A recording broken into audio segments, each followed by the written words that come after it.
As I said before, my name is Lauren Coughlin. I am with the Kolme group, fantastic Kolme group. As you can see, we do have a handful of panelists joining us. So we would like to make sure that if you have questions, if you need to reach out for any reason, please utilize the Q&A and the chat feature. We're really excited about that. This is a webinar we'd like your participation in. So please take the polls, please ask questions if you have them. Kim will do a fabulous wrap-up Q&A session at the end of our webinar. Pending on the Q&A that we have, we might need to flow that into an email. So stick around for that.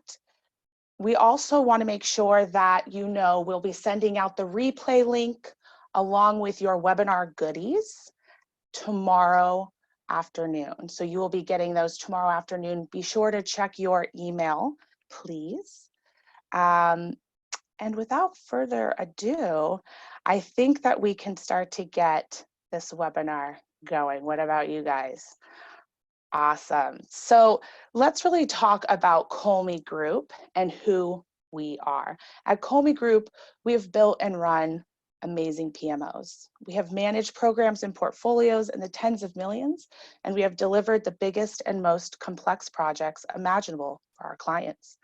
And now, guys, we're ready to help you explore deeper topics within the project management world. Some fun facts about us: we're based in Phoenix, Arizona, but we do have offices in Seattle, Toronto, and Amsterdam. And our team of experts are here to support you globally. So really looking forward to not only educating, but hopefully working with you side by side one day.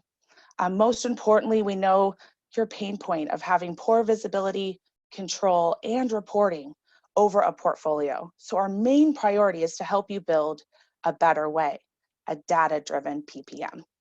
Each of the Kolme partners that you see before you has over 20 years of international project and program management experience, and we've hand-selected industry professionals to join our team of industry leaders.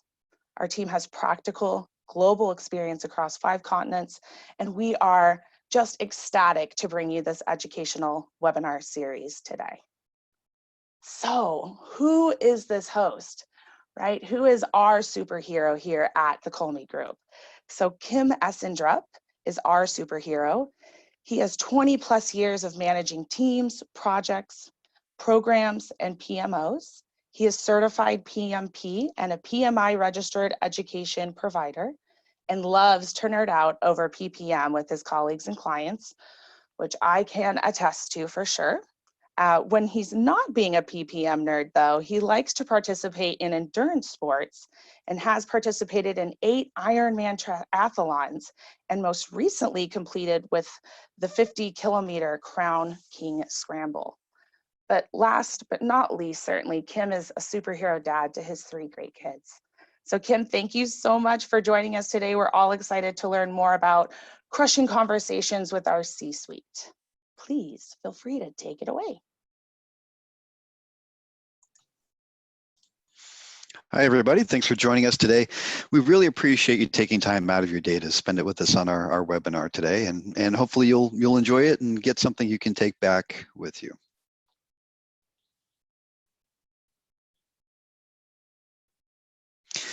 So today we're going to start off with our first of our series of webinars, Empower Your PMO. This we hope to be the first in a series of webinars we look for. We look forward to bringing you in our series to help empower you and your PMO and help you implement the tools and governance you need to be successful. Today specifically, we're going to be talking about how to crush conversations with your C-suite. And in today's episode, we're going to talk a little bit about your superhero journey. We thought the superhero theme was pretty fun, so we like to put it in there. We personally think project managers and PMO leads are superheroes of their organization, and they come to the rescue sometimes, and they help make our missions a success. So we applaud all of those project and portfolio leaders out there, and we want to try to help you out. So we're going to talk a little bit about the series, about the journey that you go through. And specifically today, we're going to talk about how to approach conversations with the C-suite. We're going to talk about a few of the personas you might run into, our legion of leaders that are out there. We have a framework that we like to use when we do our implementations that we like to share with you. And we think that this is a useful tool in help framing some of those discussions. We're going to go through just a couple of our tips into how we like to approach executive conversations from a planning perspective and just being ready for those. And we thought we'd share those. And then we'll go in on our mission with you and talk about how we recommend and some of the tips that we have in approaching conversations with these different personas. All right, let's get started. So what's the win here? So our executive conversations are sometimes very challenging. The sponsor support that you get can make or break your project, as we all know. And so that's why they're so important. We really need to go in and crush these conversations. And that's what we really aim to help you out with today. We're also going to talk a little bit about your project management or portfolio leader utility belt, your PPM or project and portfolio management tools. They can be your secret weapon. Of course, we do like to pull in data to help support your conversations, but don't be scared if you don't have one. There are some other ways to get that win as well, which we'll talk through today. Now, let's talk about you, the leader.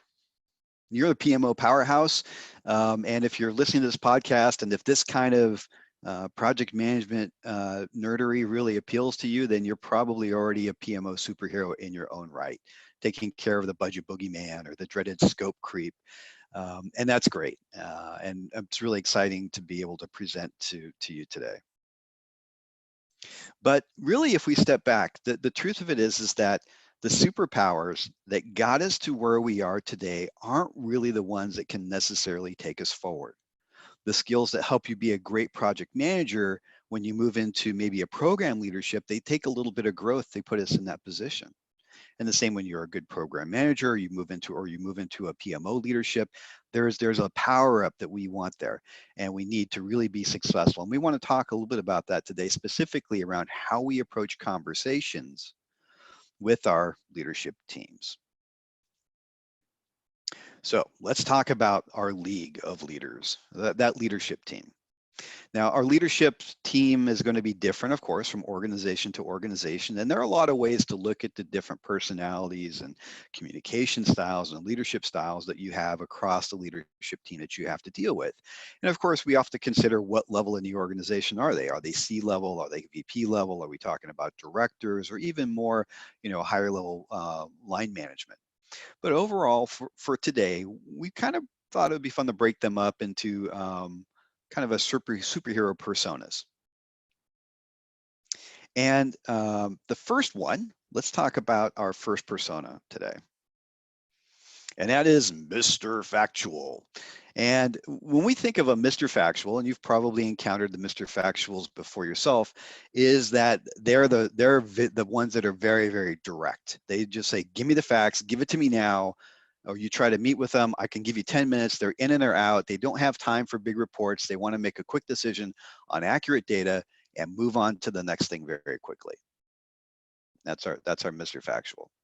Now, of course, the challenges are for us as project leaders is we've got to be able to get quick access to key data points that they're interested in.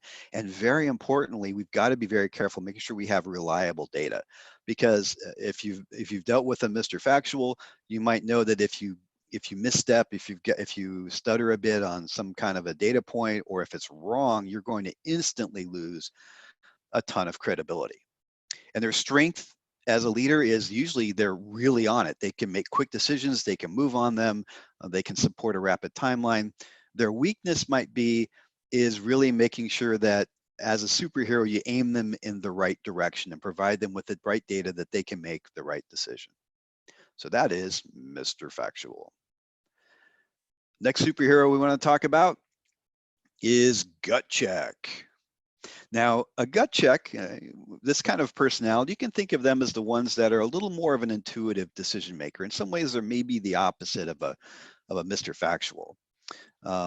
They want to think on things, they intuit, and data is good for them, but it really has to resonate. It has to feel right. And they're not always necessarily action forward. And so our challenge as project leaders is really to be able to understand that and respect that they've got a process they have to go through to digest and understand things. And we have to be able to learn how to be compelling with external information. And now the strength of this kind of persona is that they're usually very aligned with vision and mission, and they're usually very good for culture, and they're very good decision makers. But the weakness is it can be very difficult as a project leader to compel them with data if it is sort of contrary to their intuition. And it can sometimes drive other people crazy if they don't understand the intuitive nature of that, or that we need to give time or some background for that development of the intuition for them to come to that conclusion or come to that decision internally. Our next superhero is the rising star. And you might recognize this persona as maybe someone who's fresh to their role. And their expectation, they may have high expectations for you as a project leader, and they're expecting you to be their right hand, or almost like a chief of staff sometimes, or at least in specific topics. They're often very open to advisement, and our challenge is really helping to drive them to action. We have to do a lot of managing up with this kind of persona. And as we do that, we have to be careful to come up with a broader perspective to bring historicals in and help engage this rising star in the process and help them understand that there's a way to, a successful way to go about implementing a process to drive them to the right success point. Now, their strengths, they're usually very open to change and can be very, very creative. And so that's great. And they can be very open to suggestion as well. But they do need a strong kind of quote unquote hand of the king sort of person to help them succeed. And that's your role. And that can be a bit of work. Our next hero is the wrecking ball. The wrecking ball, you might recognize as somebody who's got a lot of ideas and they're very action forward. They're very motivated to make changes. They're very attuned with new ideas, new concepts, new things. And they're very eager to go out, pick up a concept and make a big change and make a mark for themselves. Unfortunately, sometimes maybe without fully understanding all of the impacts. And so our challenge is helping them make the right decisions, or maybe avoid the wrong decisions, and at the very least, helping them understand the impacts of what they're trying to accomplish. Their strengths are usually that they can get stuff done and drive changes in a way that others often can't because they're so aggressive and so action forward. Weakness is sometimes they can leave a path of destruction, and sometimes they might need to be saved from themselves a little bit. Our final hero today is the five-headed beast.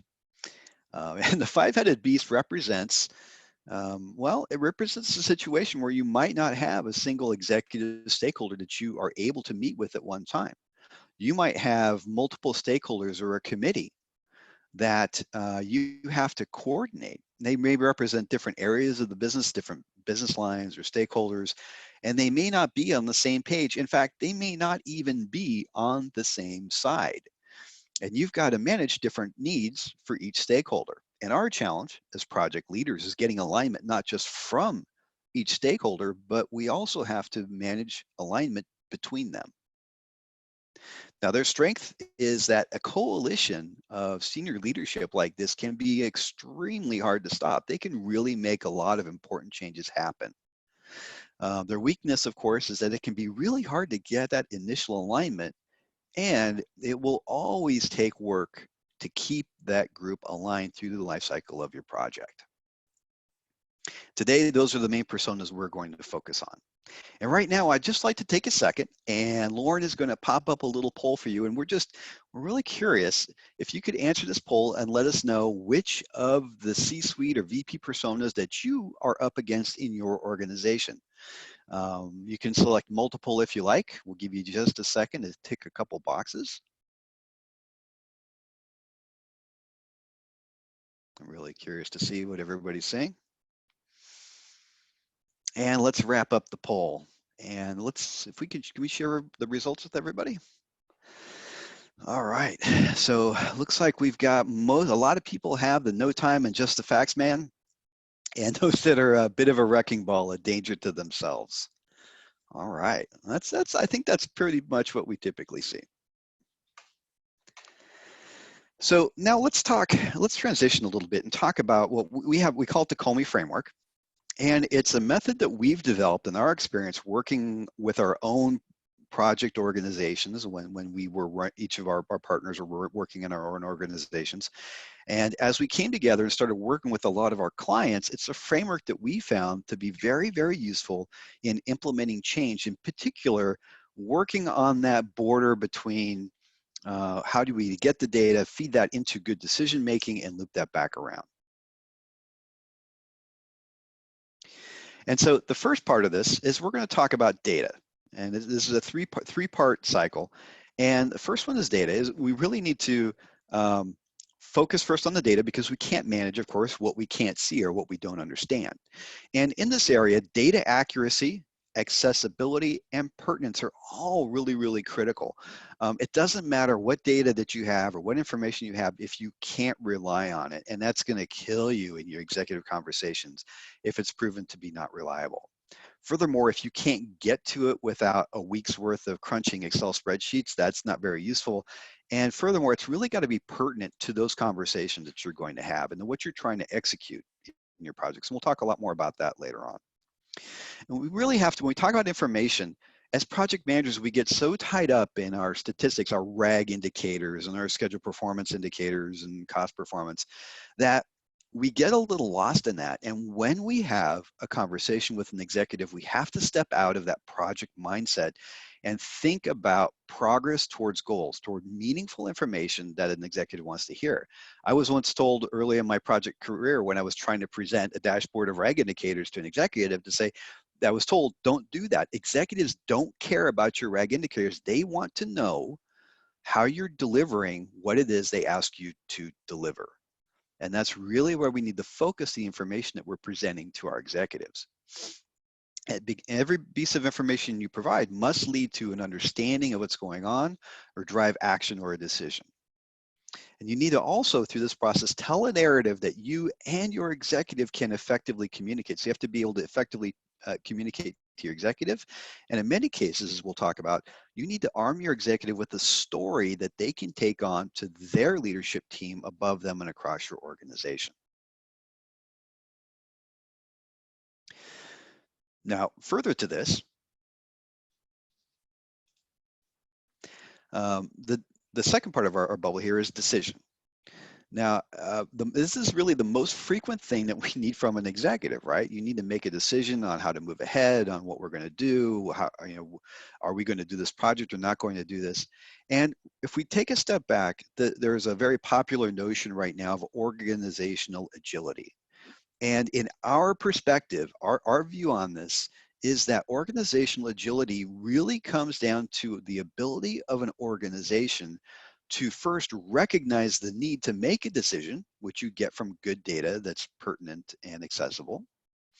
And they have to be able to make it in an informed way, and then you have to be able to execute on it. So it's really a cornerstone of our model here, our Kolme framework.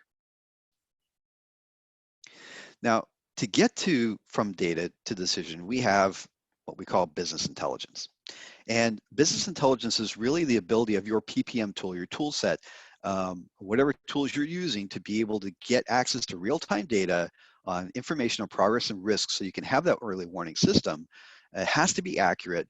And you also have to be able to dynamically drill down and understand the whole story. A single data point in itself is not a story. So whatever you're using to manage your tool set, manage your data, manage your organization, you need to be able to quickly look at an indicator and drill down and understand what's going on. And that provides business intelligence, not just data.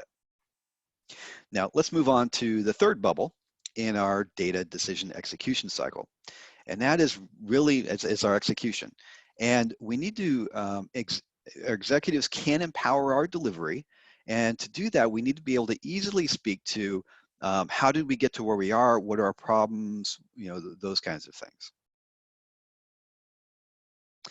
And the way we do all that is through a couple things. So first is the concept of governance. So when we make a decision, we have to make sure that we are executing on that. How do we do that? With governance. And those are things like we need to make sure that the decisions that we made are actually being implemented. And we need to also track our execution in a way that we can identify roadblocks before they happen and then address those, which kind of takes us to our last and final item in our framework, which are our metrics. And this is really measuring our execution so we can detect and highlight the need for decisions, actions, and pivoting. All right. And that all together is our Kolme framework. And we find this is a really useful tool for helping to frame this, our implementations of PMO and for executive decisions in this case. And we hope it's something that you can find use out of it and take it forward as well. Now, I think we've got a poll right now that Lauren is going to put up. And we're just kind of curious how well these resonated for you, this being the first time you've probably heard of our framework. And we're just curious which one of these areas you find to be most interesting in your organization, whether it's the ability to drive a decision, to drive execution and govern that and measure it, or to collect data and turn it into something meaningful that you can then feed back into decisions. And let's go ahead and close that poll. And I'm just curious. Let's take a look at and see what everybody's thinking. Execution. All right, that's really interesting. So execution is, we can get a lot of value out of our decision framework in that area.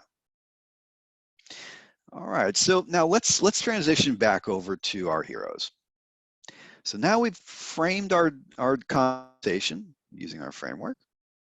And let's take a look at how, first of all, before we go in to have our mission or our conversation with our executives, let's talk about some key recommendations that we would have based on our experience of many executive conversations. So the first one is make sure you are speaking the language. When you approach executive conversations, as we talked about earlier, your reg status in and of itself is probably pretty powerless here. Make sure you come and you speak less to specific project or program metrics and really focus on how you are delivering value to them. If they're expecting a certain value, a deliverable, an enhancement, a change in the organization, talk more about the measurements of success for those deliverables than specific to the project. That's going to probably resonate a lot more for them. And when you speak to your executives, we recommend to really be very clear from the beginning exactly what you need from them. They're time constrained. They want their executive superpower is the ability to make a decision. So we want to call on that superpower and make it very clear what we're expecting them to do. And really focus on their mission. What is their executive's goal? If you're able to have a frank conversation with the executive, I've had great success just asking the simple question, can you tell me how is your success measured and how does this project or how does my portfolio play into that? And that can drive a really engaging and a very important conversation for you and your team. That also plays into strategic goals. In that same executive, you can ask, how does my project or my program or our portfolio play into the overall strategic organizational goals? And as you do that, make sure that you're presenting in a way that you are addressing their case or their decisions that they need to make, and make sure you arm them for any decisions they make so they can back those up. Finally, make sure you're powering them up for their boss battle. So as much as you are working and maybe a little stressed about talking to your executives, maybe they feel the same way about going up to their seniors, their C-level, their management team as well. Next, let's talk a little bit about approaching our communications. So just some quick tips. We always recommend fewer words, be concise but not terse. When you can, use visuals to tell the story. If you've got a lot of tools out there, PPM tools, we'll have visuals that can help you tell that story in an easy way. Keep it very actionable, and because your executive may need to share that information, keep the deliverable shareable. Put it in this PowerPoint so they can have it on hand, they can review it, and they can socialize it with their peers or their management team as well. One other tip we'd say, and we've fallen into this pit ourselves through our career, and that is beware of the rabbit hole of details. And you might have experienced this if you've tried to present to an executive team in the past and you've just put the wrong detail or too much detail is very often what happens. in a slide or something you're showing to an executive. And when I've done it from a place where I want to provide information. I want to demonstrate that I've done my homework. I know the details inside and out. And so maybe I put a little bit of that extra detail in the slide to demonstrate that I know what I'm talking about. The problem is too much detail or the wrong detail in the executive conversation is a complete distraction. And so what you want to do is when you have the conversation, you want to start broad and then start to zero in on specifics. So be careful about putting specific numbers or details in there if they're not specifically part of the story. And if you can, recommend putting that later in the story. If you start off with the slide and you've got 3 numbers on it, executives probably going to say, well, what are those 3 numbers? Why do you have those 3 numbers? What do those 3 numbers mean? Where did you get those? Can I rely on those numbers? And so I'd say be very careful about how you put details in those, especially the early part of that conversation. You can avoid this a little by sticking more with statistics and trends and that kind of thing. And it's still a very good idea to have that detail in case the executive wants to drill down and demonstrate that you do have all the detail to back it up. Just recommend keeping those in your back pocket, maybe as backup slides or an appendix or something like that. And finally, let's do a couple. We've got a couple more things we want to do before we go in. On the personal level, we just you got to have some self-care here and prepare yourself for this. So be confident in yourself. You've got the data. You've done the work.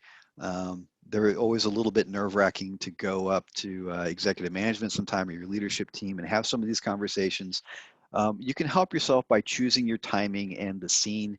Whenever possible, we recommend trying to get a one-on-one instead of trying to have a big conversation in front of a lot of people. It can make it easier to have a frank discussion. Not always possible, but we do recommend when you can, maybe just give the ask. Can we have a quick one-on-one phone call before we go into a larger meeting? At any rate, your data should support the story and not be the story. This is something a lot of us had to learn the hard way, coming from a more kind of data-centric or detail-oriented position. Is that when you go to executives, you got to focus on the story itself, not just on the data. Now, speaking of the data and your PPM superpowers, data accuracy and all these things, it really can help if you're able to invest in a good tool set. And not only that, but being able to give self-service tools to your executives that you can manage that message through the tool and make it manage what they see, that can help them feel superpowered as well. And honestly, here at Kolme Group, our weapon of choice for this is Clarizen. We initially started with a vision of being sort of an agnostic. We're just going to do any kind of PPM tool, but honestly, in our experience in doing that, we found Clarizen just to be so useful that we've really focused on them. They've become our weapon of choice. All right, so now we've gone through our framework. We've given you a couple of our tips on how to prepare. You're ready for that conversation. Now let's go in for our mission. All right, boss battle with Mr. Factual. In a world with Mr. Factual, to win this boss battle, we need to be clear, concise, accurate, and definitive. We've got to be ready, and we've got to be ready with all the details that they're going to demand. We have to have it ready and clear because we're going to need to probably go through it pretty quickly. And very often we found that somebody who's a Mr. Factual really does well with self-service tools. I remember running a very large program myself when I had a sponsor who was definitely a Mr. Factual, stopped me in the hallway every time he saw me, blasted me with a bunch of questions and then walked away. A bunch of questions that he could have gotten if he took a moment to read my 5-page status report, which of course he never did. And in that case, that Mr. Factual, I found by providing self-service tools to say, I said, look, if you want information on a project, here's where you go. And I would post updates there. So it was very easy for him to go in self-service.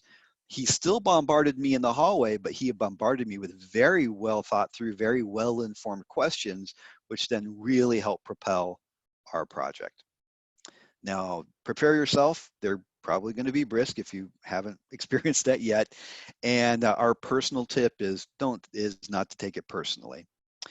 Our PPM utility belt, some tools that can really help us out in conversations with them, is really quick access. to reliable data. Emphasis on quick and strong emphasis on reliable, because very often these kinds of executives are going to question our data, like, where did you get this number? How do I know I can depend on this? And really being able to talk about how you came up with the number and making it credible is going to be such an incredible power for you in dealing with this executive, and also empowering them to make strong decisions that they can stand behind and they're confident in. All right, next battle. In a world with a gut check, we need to really communicate through narrative. We find that this is a really effective way. We find that this kind of executive doesn't respond as well to just presenting a bunch of facts, but we need to talk through the story, talk through the narrative to help walk them through the journey to get to the right decision. And you may find that you have to approach that same story from a couple different angles. So be prepared with different storylines, different data and information where you can try to approach this question or decision that you're asking for, your ask or action, from a couple different angles to help make it resonate for them.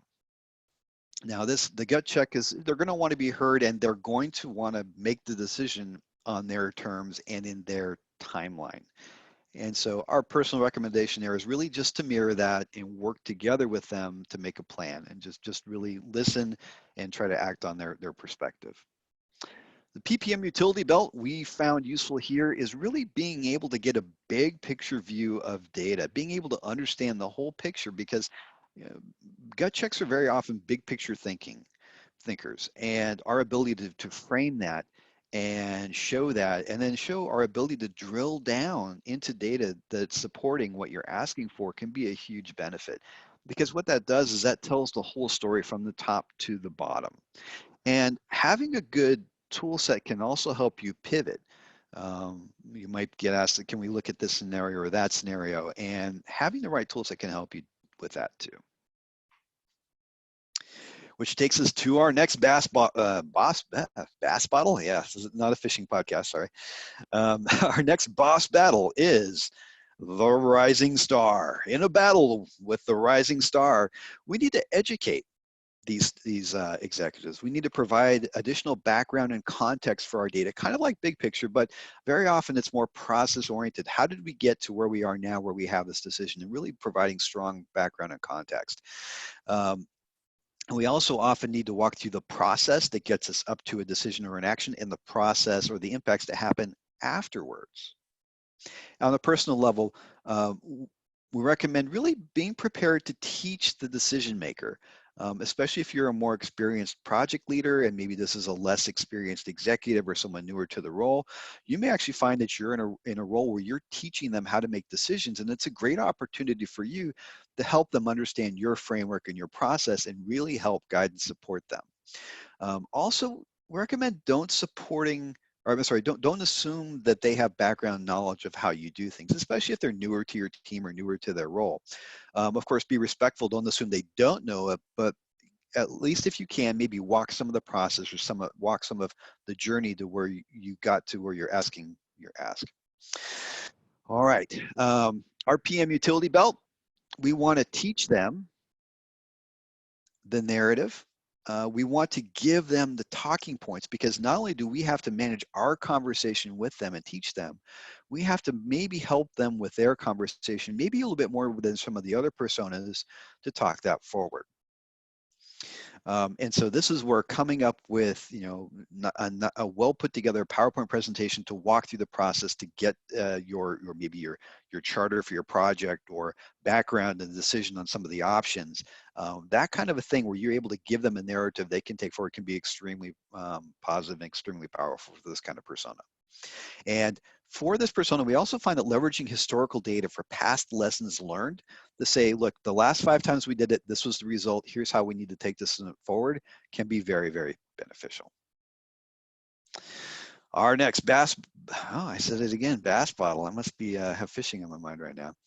Our next boss battle is the wrecking ball. In a world where you have a wrecking ball executive, really it's a matter, we find, of just being straightforward and honest. Of course, we've got to be respectful, but we have to stop and explain them, help them save them from themselves sometimes, explain the impacts of what they're requesting and redirect. Look at the source of why are they trying to do this. Don't just focus on what. If you've got an executive who wants to go and make a change to a project, you know, rather than just focusing so much on the change itself, maybe step back and try to understand why they think a change is necessary and approach it from that perspective. And so in that process, we need to be mindful of the fact that we need to not just learn how to say no to them, maybe we need to help them know how to say no to themselves. And so you should be prepared to stand your ground and talk through that process. And to help through that, your PPM utility belt, one of the things we found to be really beneficial in these conversations is really running the scenario and demonstrate with hard, fast numbers to say, if we do this, yes, we can do this thing you're asking for, but here is the impact. Here's the impact to schedule. You said you wanted this stuff by this date. If we do this new ask, well, you're going to have to wait an extra month or 2 months. And that can really help with these conversations. Now, finally, last but not least, our final boss battle.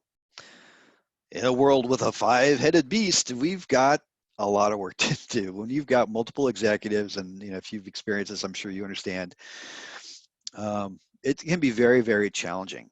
And our goal here is we have to develop a coalition of agreement one at a time and then grow that in group size. And I've learned this in working with some real, in government especially, that this is something that I found to be very particularly successful, and also works in business as well. Is, let's say you've got 5 very strong-willed executives and they don't necessarily align. We found it to be very useful to start with 1 or 2 key executives, get alignment between them, and then go on, maybe talk to another 1 or 2 executives, get alignment there. And what you're doing is you're gradually building alignment 1s and 2s and 3s before, this is a key thing, before you present the question, the problem, or the ask to the group of, let's say, 5 executives. Make sure you've socialized it, you've discussed it, you've gotten alignment individually and in small groups before you present it all together, and you're going to have much, much higher success. Pre-prepared, of course, for differing or conflicting priorities, and just be ready. It's going to take a lot of time, and we'll call it personal growth. Honestly, it's going to be hard, and I think we know that. From a PPM utility belt perspective, we found it really useful to have the ability to quickly pivot your project, to be able to say, well, if I add this resource, if I take these resources out, if I change the scope, if we alter this approach or change the strategy or bring in another supplier, the ability to quickly pivot and understand those different scenarios and each of those resulting impacts gives us the ability to find a way to satisfy the needs for all of our stakeholders at once. Still a lot of work, but the ability to have our tool set get us there is a huge enabler. And those are our 5 main boss battles. Now, once you get through your discussions with your executives, we all know that things don't always go the way you expect them to. And so a little bit of advice that we would have is, of course, be prepared. Conversations not necessarily going to go the way you'd hoped, and you might not get your decision or might not be the decision you wanted. But we just recommend choose your battles, win the war, go in with grace and confidence, and you know what you're going to learn through these conversations is really going to help you level up. And behind all of it, again, we're very strong believers that having the right tool set, being able to rely on your data is going to give you, as a project leader, confidence to help approach these conversations, and also, maybe more importantly, give you the ability to pivot when you get maybe unexpected or unanticipated results from those conversations. Now, a few key points. Let's just wrap this up. Some final thoughts. So sponsor support will make or break your project. Superpowers you got here aren't always going to take you forward to the next level. And we want to help you power up with data decision execution framework. We hope that way of thinking about things helps you out. And we've shared a couple tips and tricks that we found that are instrumental or helpful in our executive conversations.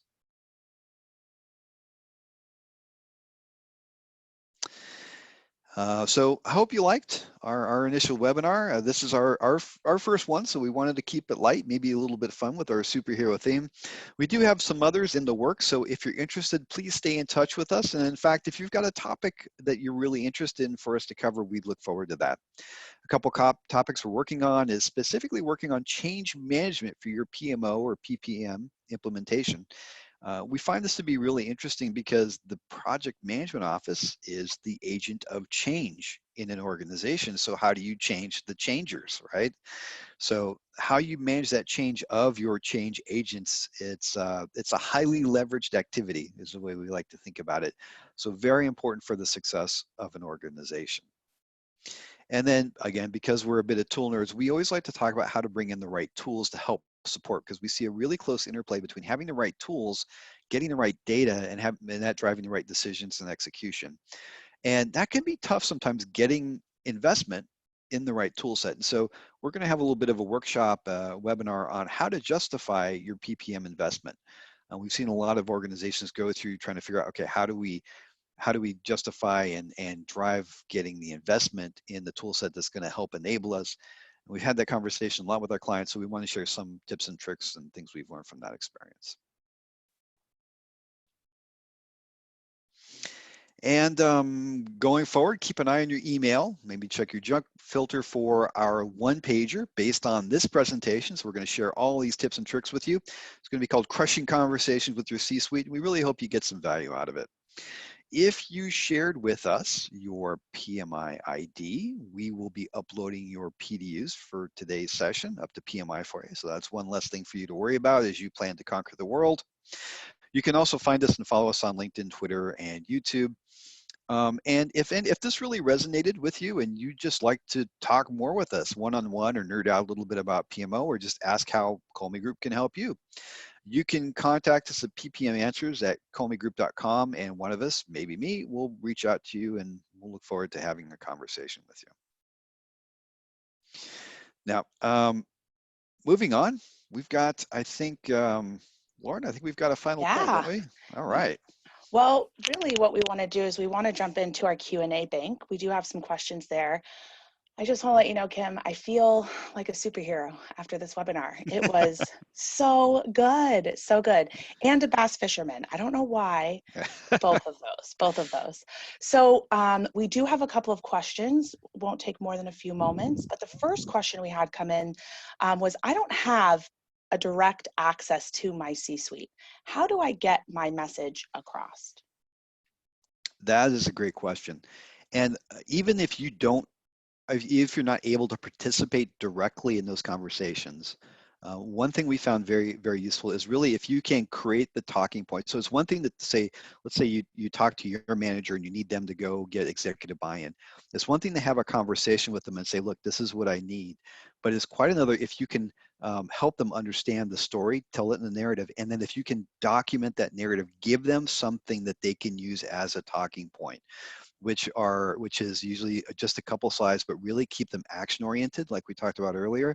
And if you can document that in a way that your manager is able to and comfortable to take that forward. Also, I'd say give them a lot of coaching in what your story is and how that story needs to be told. That can really help get that story told in the right way and enable your management team to take that forward to whoever they need to take that conversation to.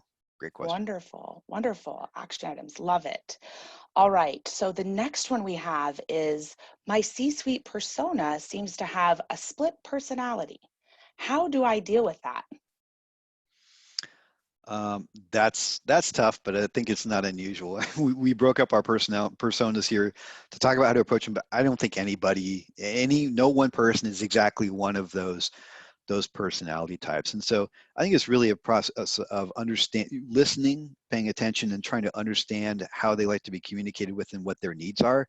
And you're going to be managing both of those needs. So you might have somebody who's maybe they're very, very direct with you, and maybe they're a bit of a wrecking ball as well, but they still need you to act strong as sort of like the rising star. And so I think the key thing there is really to listen and then be able to respond and be prepared to approach that from multiple angles like that. Love that. Listen, prepare, and respond. Absolutely, absolutely. So why should we make this effort? What is in it for me as a PMO manager?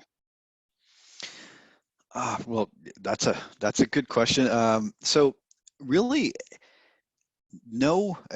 If we go reel it back and go way back to PM fundamentals, we're talking about PMBOK stuff. Um, Projects can't succeed as well without executive buy-in and sponsorship. Your project lives as an entity within a very large organization, most likely. And for that to get a strong foundation, a strong rooting, you've got to have that executive sponsorship. And so all the things we talked about today they're not just to help you get things done, but they're also to help build executive sponsorship for your project. And if you're running a portfolio or a PMO, that's of course even more important to get that executive sponsorship and support. And you really need that to make it happen, because your project is going to run into issues, your project's going to run into needs and problems, and you're going to need some external sponsorship and support to make that happen. And most of the time, our projects don't live in isolation. We span multiple groups, multiple departments, maybe multiple organizations and companies. And so you need that executive sponsorship that can bridge across those different departments and teams and maybe organizations to help make you succeed. Team, I love it. Great question. Can't Yeah. win alone. Well, Kim, All thank right. you so much for your time today, your knowledge, and your superhero. To all of our guests, please take a moment, check us out on Twitter, LinkedIn, and YouTube. Like we suggested earlier, we will be sending out the replay as well as a one-page cheat sheet for you. So that way you can always feel prepared as you're walking into your C-suite conversations. Thank you so much for your time today, everyone, and enjoy your weekend. Thank Thanks, you. everybody. Have a great week.